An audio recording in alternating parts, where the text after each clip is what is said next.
What happened on Bombay Beach?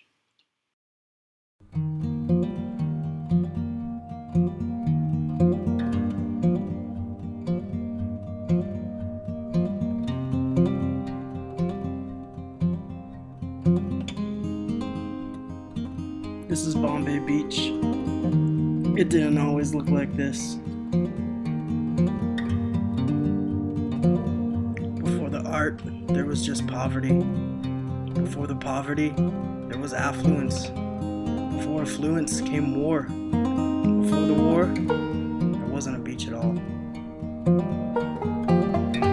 You're probably picturing me somewhere on the coast, but this beach exists in the middle of the desert.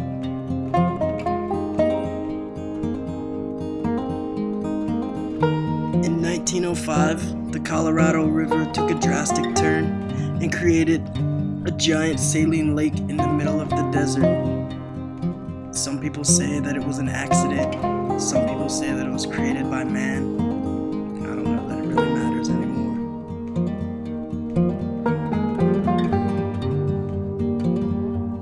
The Salton Sea is a penis-shaped saline lake in Southern California. The northern tip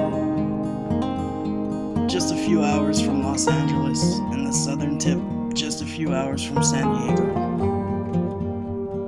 If you ask someone from Los Angeles or San Diego how to get to Bombay Beach or even the Salton Sea, it's likely they've never even heard of it.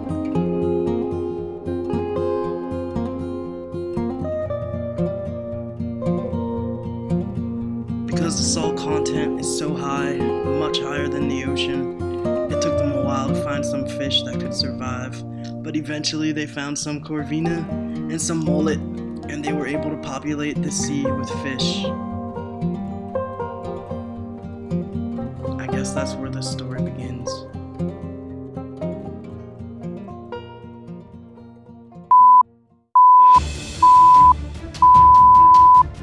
After splitting the atom in 1942, the Navy used the Salton Sea as a test base for atomic bombs. Even after the war was over, bomb testing became more popular than ever. 3 companies moved into the facility and started testing bombs.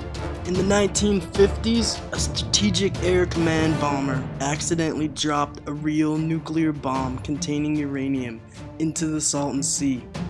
It was missing the detonator required to explode. An official Navy report from the 1950s claims that it had been recovered and removed from the sea, but a later EPA report from the 90s says that that never happened.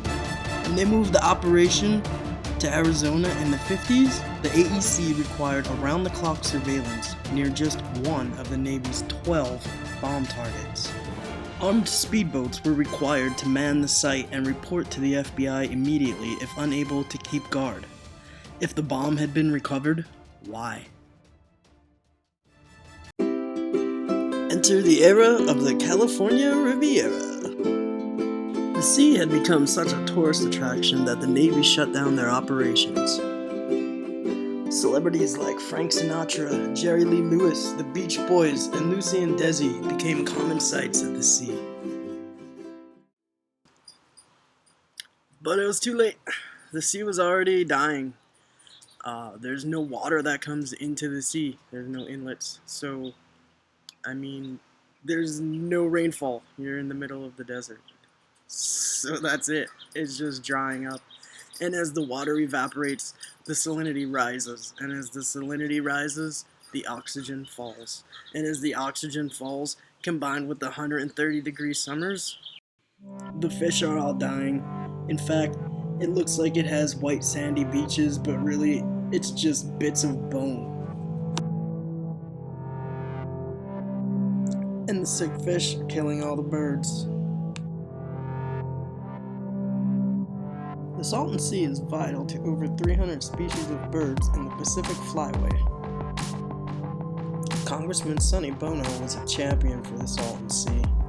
A bird sanctuary was built in his honor and was one of the last remaining attractions today.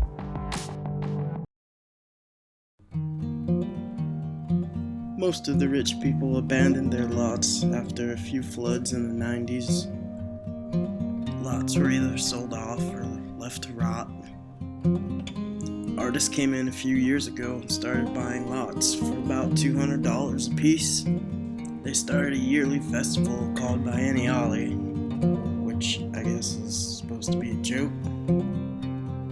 A lot of the art is about planes, because, oh yeah, there are 27 World War II bombers at the bottom of the sea.